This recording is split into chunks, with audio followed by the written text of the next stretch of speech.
Queridos, abra sua Bíblia em Mateus 5, versículo 11 e 12. Evangelho de Mateus, capítulo 5.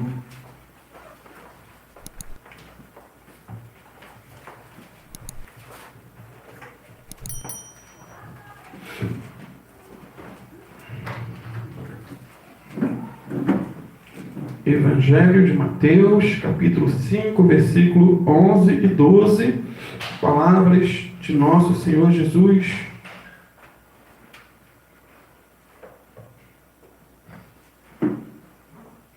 Bem-aventurados serão vocês quando, por minha causa, os insultarem, perseguirem e levantarem todo tipo de calúnia contra vocês.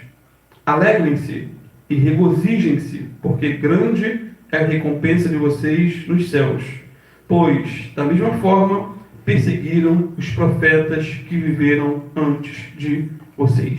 Amém? Podem sentar-se. Pouco tempo, eu li a história de um grupo de cristãos chineses que foram detidos durante um culto. Detidos, literalmente. Eles estavam ali louvando e adorando ao Senhor, como nós estamos aqui, mas repentinamente a polícia chinesa entrou no culto. Sabe o que eles fizeram? Os policiais colocaram uma banheira bem grande no pátio da igreja e obrigaram cada um dos fiéis a urinar dentro daquela banheira. Sabe o que eles fizeram em seguida? Mergulharam o pastor na banheira cheia de urina. Resultado desse episódio: 2 semanas a igreja dobrou de tamanho. Eles não pararam a igreja, mesmo com essa vergonha. Será que você se prestaria a esse papel? Será que eu entraria naquela banheira? Teria fé suficiente para isso? Queridos, Martinho Lutero, ele costumava dizer que Jesus morreu na cruz do Calvário para tirar nossa maldição, para tirar os nossos pecados. Morreu a nossa morte, mas ele não morreu na cruz para tirar a nossa cruz.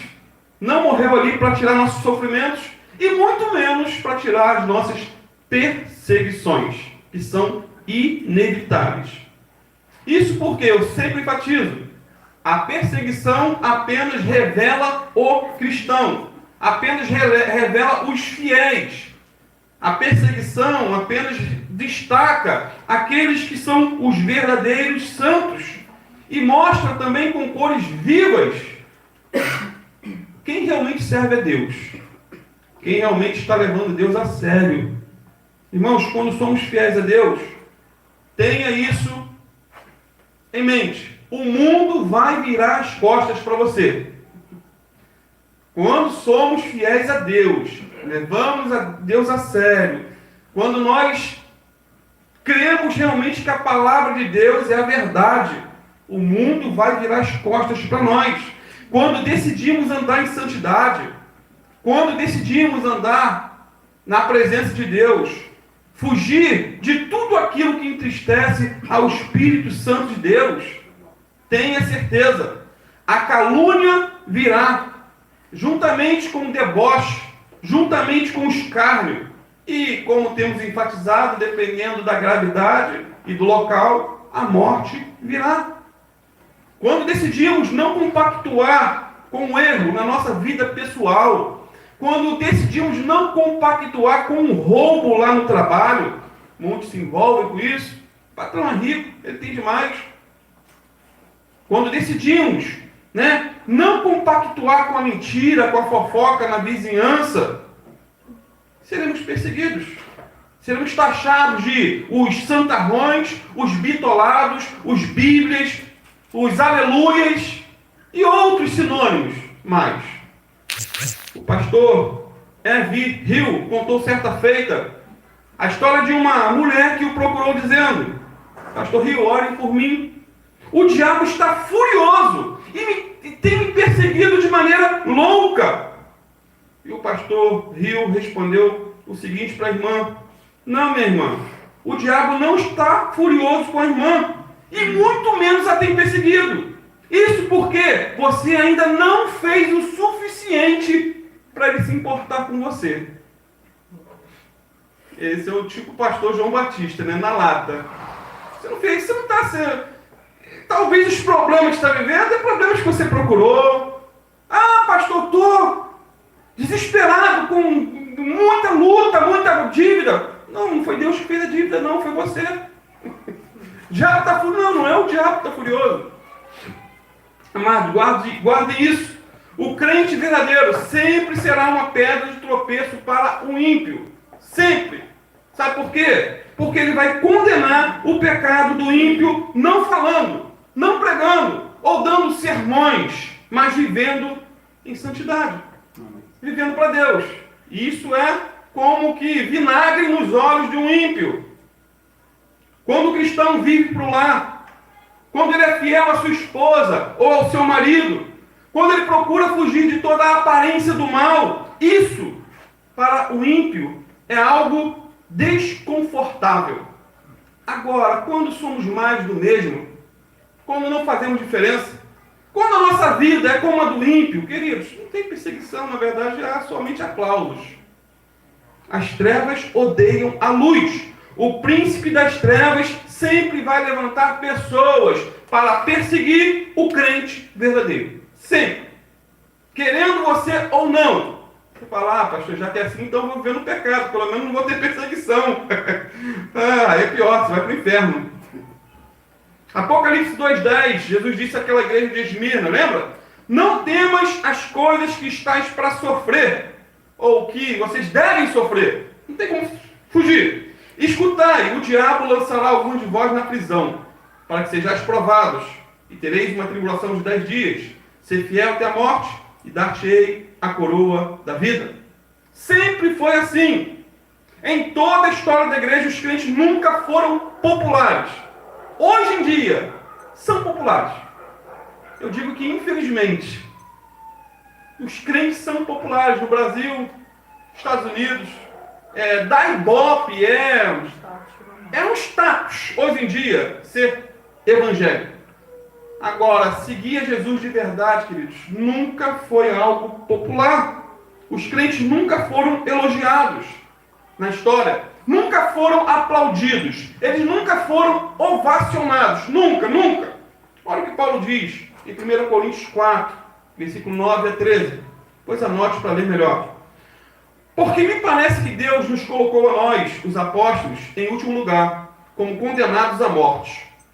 E eles eram apóstolos, imagine nós. Temos tornado um espetáculo para o mundo, tanto diante de anjos como de homens. Nós somos loucos por causa de Cristo, mas vocês são sensatos em Cristo. Nós somos fracos, mas vocês são fortes. Vocês são respeitados, mas nós somos desprezados. Até agora, estamos passando fome, sede e necessidade de roupas. Um apóstolo fala isso. Necessidade de fome, sede de roupa. Os apóstolos atuais andam de limusine, carros importados, de luxo. Paulo era um apóstolo diferente.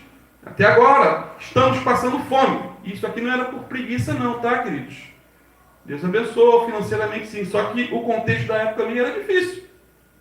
Até agora, estamos passando fome, sede e necessidade de roupas. Estamos sendo tratados brutalmente. Não temos residência certa. E trabalhamos arduamente com as nossas próprias mãos. Olha aí, trabalhador. Não era um peso para a igreja. Trabalhamos arduamente com as nossas próprias mãos. Quando somos amaldiçoados, abençoamos. Quando perseguidos, suportamos. Quando caluniados, respondemos amavelmente. Até agora, nos tornamos a escória da terra, o lixo do mundo. Esse é o troféu do apóstolo Paulo, dos apóstolos de Cristo. Lixo do mundo. Portanto, queridos, não devemos nos surpreender. Nunca, nunca e nunca. Se as perseguições aumentarem, se as calúnias se intensificarem e se o desprezo talvez se tornar algo insuportável. Temos que nos surpreender sim, quando tudo estiver muito tranquilo. Calmo, sereno e tranquilo. Não tem um louvor assim? calmo, sereno e tranquilo. Quando ninguém nos caluniar, quando todos nos admirarem, aí temos que colocar, não digo nem uma pulga atrás da orelha, mas talvez um carrapato que é maior. Ficar de ouvidos abertos, atentos. Temos que ficar preocupados, queridos, e muito quando formos mais do mesmo, como eu disse. Tem uma frase de Jesus que muito me preocupa, lá em Lucas 6, 26. Olha o que ele diz. Ai de vocês, quando todos falarem bem de vocês, pois assim os antepassados deles trataram os falsos profetas. É conflitante, é preocupante. Repito o que Jesus disse. Ai de vocês quando todos falarem bem de vocês. Queridos, se falarem mal de maneira caluniosa, isso é bênção. Jesus disse, alegrai-vos, exaltai. O problema hoje é que quando as pessoas falam mal do crente, falam com razão. Infelizmente, muitos crentes dão munição ao ímpio para falarem. Aí não é calúnia, não é difamação. É simplesmente a constatação de um fato. Existem patrões que não aceitam funcionários crentes. Acreditam nisso, queridos? Quando vê que é evangélico, se botar no currículo evangélico, está fora. Está fora, estou fora, não quero. É uma realidade, não estou inventando. Ou foi tempo em que um pastor chegava de repente numa agência ou numa matéria de construção para comprar. Eu sou pastor? Não, pastor, você tem crédito, tem vontade. Hoje em dia, você vai ter que deixar um cheque calção lá ou um sei lá o quê. Ai de vocês quando todos falarem bem de vocês. Irmãos, a popularidade universal, ela está mais para os falsos profetas do que para os crentes. Em Jesus, Dietrich Bonhoeffer, que foi um dos mártires que colocamos ele fora semana passada ou retrasada, foi um dos mártires, ele dizia que o sofrimento e a perseguição eram a característica dos seguidores de Cristo. Agora, pare para pensar, queridos, por que tanto ódio? Por que tanta perseguição? Por que tanta retaliação? Por que os crentes eram e são, os verdadeiros crentes, eram e são tão odiados, desprezados e maltratados? Por quê? É complicado. Era de se esperar que dentro de uma lógica racional, que uma pessoa que possui qualidades tão nobres como misericórdia, mansidão, humildade, pacifismo, recebesse em troca, né, o reconhecimento, o respeito e a tolerância. Era de se esperar que uma pessoa que ora por seus governantes, alguém que é fiel à esposa, fiel ao marido, alguém que paga seus impostos, que não rouba, não mata e vive para promover a paz, fosse a mais honrada da sociedade. Bem, essas são as características de um cristão, tá? Fiel à esposa, ao marido, não paga seus impostos, não mata, não rouba. Essa é a característica. Era para ser o quê? Honrado, respeitado. Mas acontece o quê? Justamente o contrário. O crente ele é perseguido, ele é caluniado, ele é maltratado, desprezado e muitas vezes morto. Por um único motivo: praticar a justiça, como Jesus disse aqui. Praticar a justiça, fazer o que é certo e não se igualar ao sistema mundano da nossa sociedade pervertida. Por conta disso, segundo a Bíblia, ele é perseguido. É admirável, queridos, que a igreja perseguida seja a igreja pura e a igreja favorecida seja a igreja contaminada. É assim que as coisas acontecem. A igreja fiel é maltratada e a apóstata, ela é elogiada. E mais, o crente é uma pessoa simples, ou deveria ser. Ele é simples, ele é humilde. O crente, ele não ostenta, não é um crente ostentação, nem um pastor ostentação. Ele vive a vida sossegada no lar, cultua seu Deus diariamente, foge todos os dias do pecado, assim como o diabo foge da cruz, como diz o ditado. Não parece, mas esse estilo de vida produz no coração de muitos um sentimento de ódio, de inveja e despeito. Por exemplo, em 108 da era cristã, milhares de crentes foram mortos diariamente sem nada terem feito contra as leis romanas. Milhares de crentes foram mortos por nada terem feito contra as leis romanas. Eles oravam pelos imperadores. Eles viviam sossegadamente. Eles não matavam, não roubavam, não mentiam. Mas foram mortos. Plínio, o jovem, um homem erudito, famoso, vendo essa covardia, ele não era crente. Isso são documentos históricos. Ele não era crente, mas ele teve um bom senso. Falou, poxa, não é lógico. O que eles fazem para morrer? Por que tanto ódio? Por que tanta maldade? Ele escreveu ao imperador Trajano em defesa dos cristãos. Nessa carta, Plínio defendeu os cristãos dizendo que eles pagavam seus impostos, eram cidadãos de bem, honestos, pais de família, homens honrados, mulheres dignas, virtuosas. Não roubavam, não matavam, não mentiam. E ainda assim, falou diante do imperador, eles oram pelo Senhor, imperador. Por que tanta violência? Por que tanta maldade? Relatou também, Plínio, qual era o estilo de vida desses crentes, dizendo, parte desse documento, eles costumam reunir-se em determinados dias antes do amanhecer e repetir juntos uma oração que honra a Cristo como Deus. Se comprometem a não cometer maldade alguma, a não roubar, a não furtar, a não adulterar. Se comprometem também a nunca mentir e jamais defraudar alguém. Feito isso, imperador, costumam separar-se e voltar a reunir-se depois para uma inocente refeição em comum. Isso é o que eles fazem. Esse é o estilo de vida do crente. E isso provocava a ira, a fúria dos imperadores romanos. Loucura, queridos, loucura. Queridos, esses eram os crimes dos crentes primitivos. Essas atitudes nobres que falamos aqui eram os motivos para provocar a ira alheia. É sempre assim. A piedade sempre provocou o antagonismo do mundo. A verdade, queridos, incomoda ao mentiroso. Incomoda. O perdão é uma afronta ao ímpio, insensível, que só pensa em vingança. Pagar o mal com o bem é terrível para aquele que paga mal com mal. Terrível. É insano.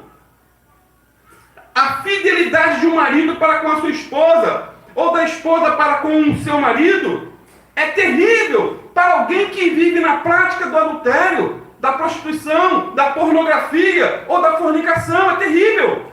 Terrível. O amor é como ácido no coração daquele que está cheio de ódio, cheio de amargura, cheio de sede de vingança. Terrível. Tem um versículo bem interessante no final da carta de Paulo aos Filipenses que diz o seguinte, olha, Filipenses 4, 22. Todos os santos lhes enviam saudações, especialmente os que estão no palácio de César. Santos no palácio de César. Queridos, César, nesse contexto aqui, era Nero, um dos homens mais loucos, depravados, demoníacos que já pisaram nessa terra. A biografia dele é manchada de sangue. Um homem terrível. Para os irmãos terem uma ideia, a casa de César era um antro de corrupção, intrigas e paixões infames. Nero era um homem devasso, violento, sanguinário. Ele mandou matar a própria mãe.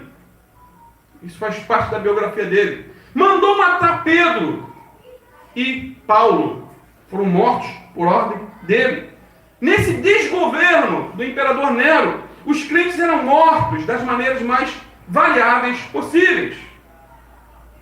O historiador John Fox, no seu famoso livro dos mártires, é aquele tipo de livro que, se você espremer sai sangue, ele diz assim, Nero envolvia os cristãos em breu e os usava como tochas para iluminar seus jardins. Então havia tochas no jardim, postes, crentes pendurados, envolvidos em breu, tipo gasolina, e eram queimados vivos para iluminar o caminho do palácio. Costurava-se em peles de animais selvagens e lançava-os aos cães de caça para que eles rasgassem a carne. Colocava-se chumbo derretido sobre seus corpos. E mais, colocavam placas de bronze incandescentes sobre as partes íntimas dos crentes.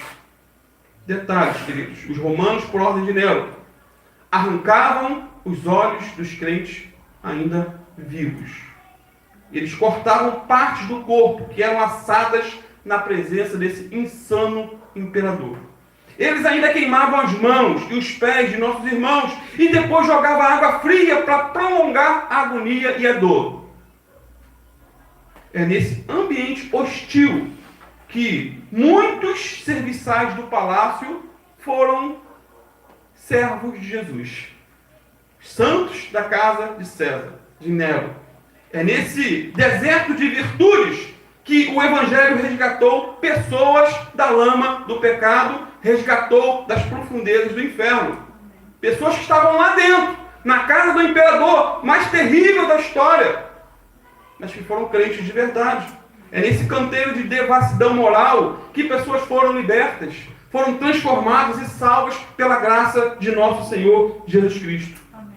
Queridos, o Evangelho é o poder de Deus para salvar até os servos de Nero, o homem mais louco da história. Lembra de Estevão também, primeiro mártir da igreja? Constantemente fazemos menção a ele. Ele sofreu nas mãos dos judeus, simplesmente por ele ser justo. Queridos, se tem um homem justo, fiel, que a Bíblia nem relata pecado, foi Estevão, um diácono. Alguém que cuidava das cestas básicas da igreja, por assim dizer. Mas era um homem cheio de fé, cheio de Espírito Santo, cheio de graça, cheio de conhecimento, cheio de tudo, cheio de Deus. Resumindo, disseram que ele havia blasfemado contra Deus e contra Moisés. Disseram que ele havia falado mal do templo, falado mal da lei. Só leia lá, leia. Atos 7. Toda história. Todas as acusações falsas. Testemunhas demoníacas que se levantaram contra Estevão.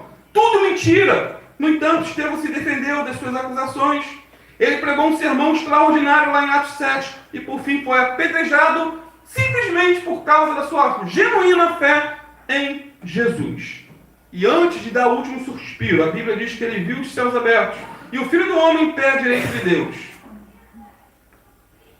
Em todo o Testamento, Novo Testamento, já dissemos isso algumas vezes. Jesus é apresentado como estando sentado à destra de Deus. Porém, quando Estevão estava sendo aqui apedrejado, Jesus se colocou de pé para recebê-lo na glória. E mais, em seus últimos instantes de vida, Estevão orou dizendo: Senhor Jesus, recebe o meu espírito. E por fim clamou em alta voz: Senhor, não lhes imputes este pecado. Ou seja, queridos, é muito lindo. Estevão morreu com o coração limpo de ódio, de blasfêmia, de rancor, de murmuração. Por isso ele viu Jesus de pé. Em Estevão se cumpre o que Pedro diz em sua primeira carta, capítulo 4, versículo 14 a 16. Olha que lindo. 1 Pedro, capítulo 4, versículo 14 a 16. Se vocês forem insultados por causa do nome de Cristo, abençoados serão, pois o glorioso Espírito de Deus repousa sobre vocês. Se sofrerem, porém, que não seja por matar, roubar, causar confusão ou intrometer-se em assuntos alheios. Mas, se sofrerem por ser cristãos, não se envergonhem. Louvem a Deus por serem chamados por esse nome. Sofrer por ser crente. Não sofrer por ser caloteiro. Sofrer por ser crente. Não sofrer por ser intrigueiro. Ser o problemático da empresa. O fofoqueiro da empresa. O murmurador da empresa. Aí o ímpio fala: para ser crente como tu, eu prefiro não ser. Aí ele chega na igreja e fala: pastor, estão me perseguindo. Não, você não está sendo perseguido. Não estão te caluniando nem te difamando, estão só relatando um fato, a verdade. John Wesley, ele sentiu na pele o que era sofrer por ser cristão. Ele foi um pastor, foi um dos homens mais santos, mais tementes, mais devotos de Jesus do século XVIII. Um homem, como que eu poderia dizer? Eu queria ser um homem como ele.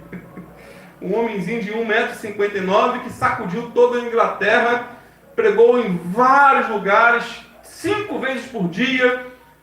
Era um homem profundo na Bíblia, um homem de Deus, fundou uma igreja chamada Igreja Metodista Wesleyana. Porém, era comum, em meio à sua pregação, receber ovo podre, tomate estragado e até receber pedradas na hora do culto. Aqui nós pregamos, tem gente que dorme. Não tem ovo podre, não tem tomate estragado, não tem pedrada. É tudo muito calmo, sereno e tranquilo. Então, quando eu falo aqui da questão da perseguição, eu não estou apontando para aí, eu estou direcionando para cá. É muito tranquilo. Em certo culto, um homem estava com um bolso cheio de pedras. Encheu o bolso de pedras para tirar em John Wesley na hora da pregação. Imagine a cena. O pastor pregando e o sujeito ali cheio de pedra para atacar no pastor. E John Wesley, sem saber de nada, pegou a Bíblia e leu o texto do seu sermão, que dizia o seguinte, João 8,7. Aquele que dentre vós está sem pecado, seja o primeiro a me atirar uma pedra. Imagina, o homem que estava pronto a jogar pedras em John Wesley ficou tão envergonhado. Caramba, quem revelou para ele isso, que eu ia jogar pedra nele? Que ele foi tirando uma por uma das pedras do bolso e depois se converteu a Jesus. Entregou sua vida ao Senhor.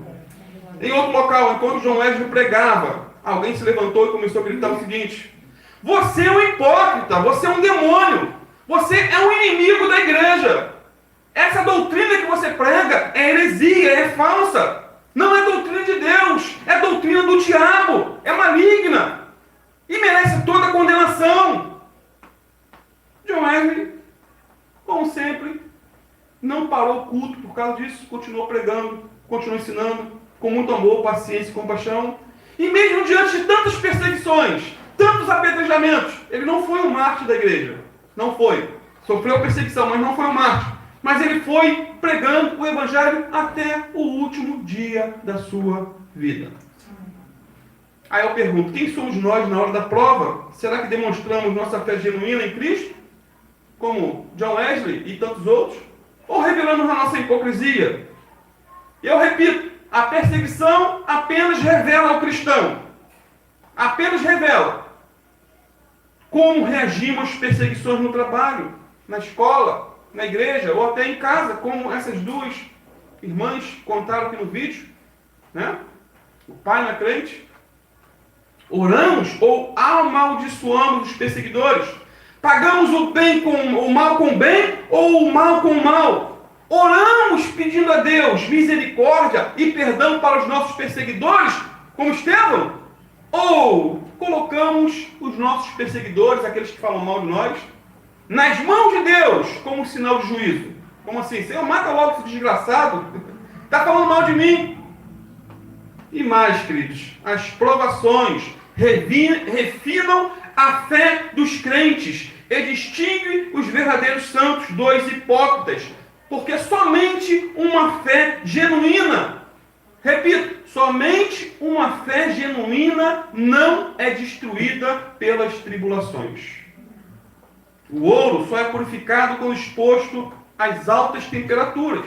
O cristão também, ele é purificado das escórias do orgulho, da impaciência, do amor ao mundo e de tudo aquilo que é contrário à santidade quando ele é colocado no fogo das provações, ou melhor dizendo, no cadinho das perseguições.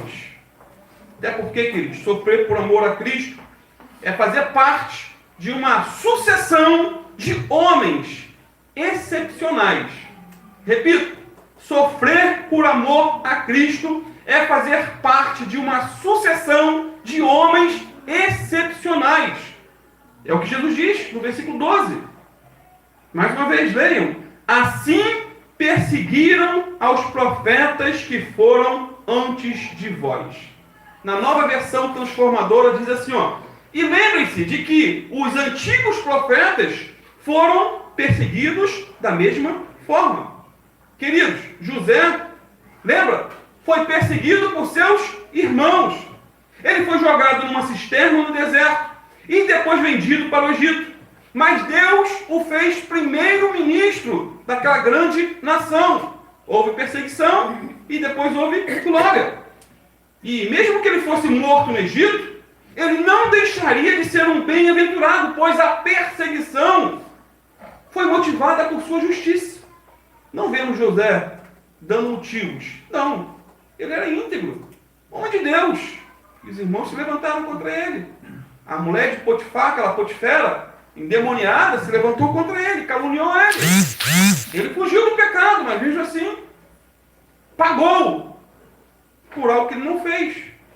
Daniel também provou essa verdade, lembra? Por causa da sua justiça ou fidelidade, ele foi jogado na cova dos leões. Ninguém podia orar a outro Deus a não ser ao rei. Ele mesmo sabendo do decreto, ele abriu as portas em direção a Jerusalém e orou a Deus. Não deixou. Quantos crentes da época deixaram de orar ou fecharam as portas, vamos orar aqui em secreto? Ele não. Ele enfrentou. Ele não cedeu. E mais à frente, Deus o levantou e fez dele primeiro-ministro da Babilônia. Mas nem sempre é assim.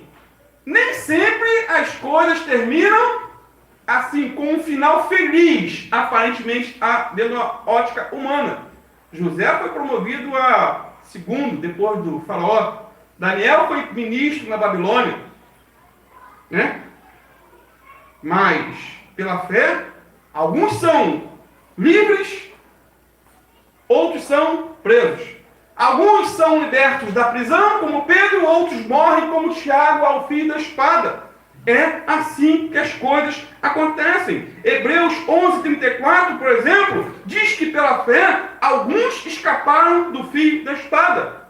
Mas lá no versículo 37 diz que outros foram mortos ao fio da espada, também pela fé.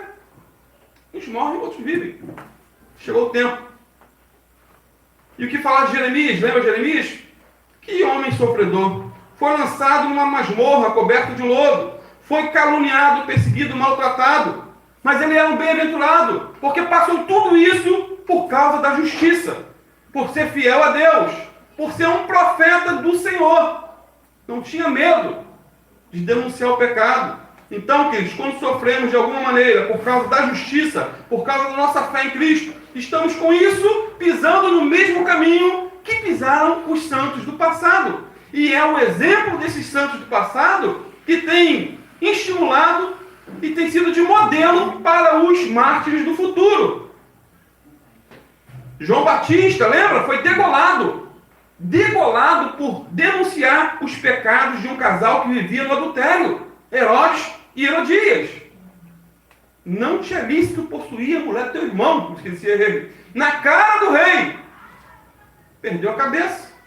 Paulo sofria na pele as perseguições por onde passava.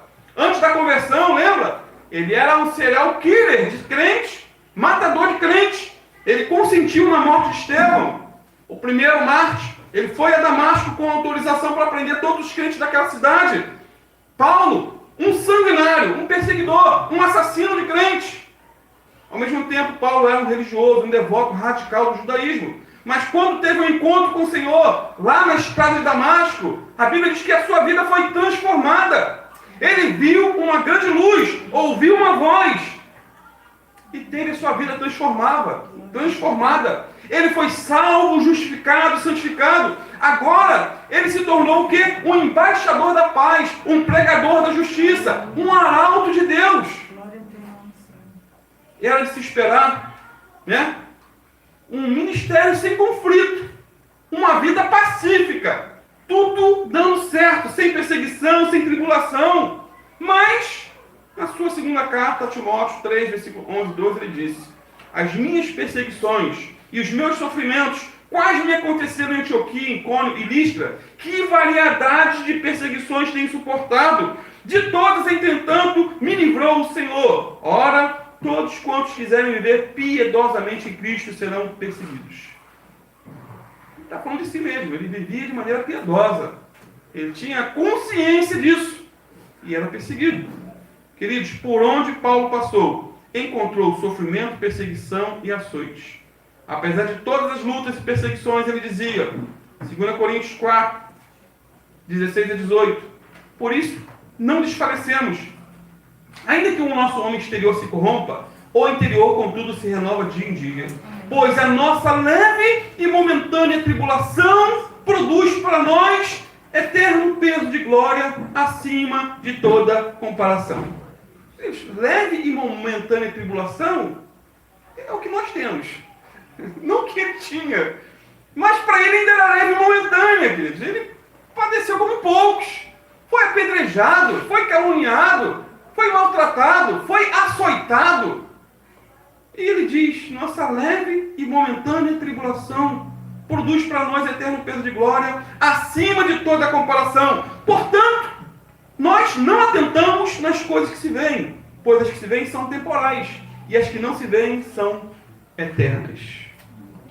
Finalizando, mais uma vez, John Foxe, no livro dos Mártires, conta a história de Fanino, um erudito da Reforma, um dos reformadores. Não é conhecido, muito conhecido, mas o seu martírio foi bem impactante. Esse homem, chamado Fanino, escreveu vários livros que eram contrários à Igreja Católica do século XVI. Contrário. Ele foi perseguido, preso e lançado no cárcere por ensinar e pregar heresias. Heresias como o justo viverá pela fé. Ou Efésios 2,8. Pela graça você é salvo por meio da fé. E isso não vem de vocês mesmos, é dom de Deus. Não vem das obras para que ninguém se glorie. Isso era uma heresia na época. Ninguém podia ensinar isso, mesmo que estivesse na Bíblia. E ele foi preso. Sua mulher, filhos, parentes e amigos visitaram-no e o persuadiram de tal maneira que ele renunciou à fé, inicialmente. Ele voltou atrás. Foi solto da prisão. Entretanto, depois de liberto do cárcere, sua mente sentiu a mais pesada das cadeias. Uma consciência culpável, um remorso, um arrependimento terrível de ter negado a Jesus naquele momento. Ele, diz a história, experimentou horrores insuportáveis até corrigir sua apostasia e declarar-se totalmente convencido dos erros da igreja da época. Ele passou a pregar e ensinar de novo o que havia retratado anteriormente. E para reparar seu erro, ele fez tudo o que pôde, de forma enérgica, para ganhar almas para Jesus. E alcançou grande êxito. Isso o levou a uma segunda prisão. Disseram que ele seria perdoado caso se retratasse, voltasse atrás, em relação às doutrinas que ele estava ensinando.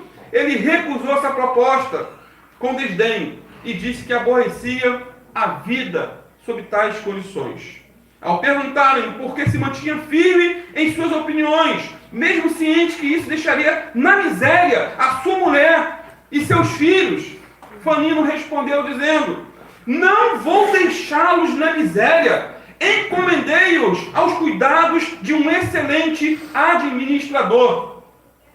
Que administrador? Perguntou surpreso aí o interrogador. E Fanino respondeu, o administrador é Jesus Cristo, meu Senhor, meu Salvador. Eu não poderia tê-los encomendado aos cuidados de alguém melhor. No dia da execução, ele apareceu tão alegre que uma pessoa, ao observá-lo, disse, é muito estranho você estar feliz. Até Jesus Cristo, antes de morrer, sentiu-se aflito, a ponto de suar sangue. Por que você está alegre se Jesus ficou triste? Se Jesus suou gotas de sangue? Fanino respondeu, Cristo suportou toda a amargura, toda a angústia e lutou contra o inferno e a morte por nossa causa. Através de seus padecimentos, quem nele crê é livre de temores. Em seguida, Fanino foi estrangulado e seu corpo reduzido a cinzas que foram espalhadas pelo vento. Queridos, morrer com Cristo é ser promovido à glória, é ir direto para o paraíso, para o reino de Deus. Um certo Marte da fé, antes da morte, disse o seguinte: ó, o som das correntes que me prendem é música para mim. Quanto conforto tem a minha consciência? E beijando o poste que seria amarrado e logo em seguida queimado vivo, ele disse: não vou perder minha vida, e sim trocá-la por uma outra 1000 vezes melhor. Ao invés de carvões, é o que estavam botando ali para queimá-lo vivo, terei pérolas. Sendo assim, queridos, é melhor sofrer aqui na terra por causa da justiça e da verdade, por causa de Jesus, por fazer o que é certo e ser salvo, do que viver uma vida tranquila, sem perseguição, sem problemas, mas no pecado, na mentira, na falcatrua, e no final ir para o inferno. Mateus 10, 28, o Senhor Jesus disse: não tenham medo dos que matam o corpo, mas não podem matar a alma. Antes, tenham medo daquele que pode destruir tanto a alma como o corpo no inferno. Vamos ficar de pé, queridos. Duro é esse sermão. Tem que nos confrontar, queridos. Tem que chacoalhar nossa alma. Foi através desse versículo aqui que muitos encontraram fé. Não temam, não tenham medo daqueles que matam o corpo. Só podem tocar no corpo. Se você for fiel a Cristo, eles não tocam na tua alma. Eles podem botar espaladrapo na tua boca para não orar, mas você pode orar em pensamento. Como Neemias orou diante do rei. Em pensamento ele orou: Senhor, Santo Deus, em nome do teu Filho Jesus, Pai, tua palavra...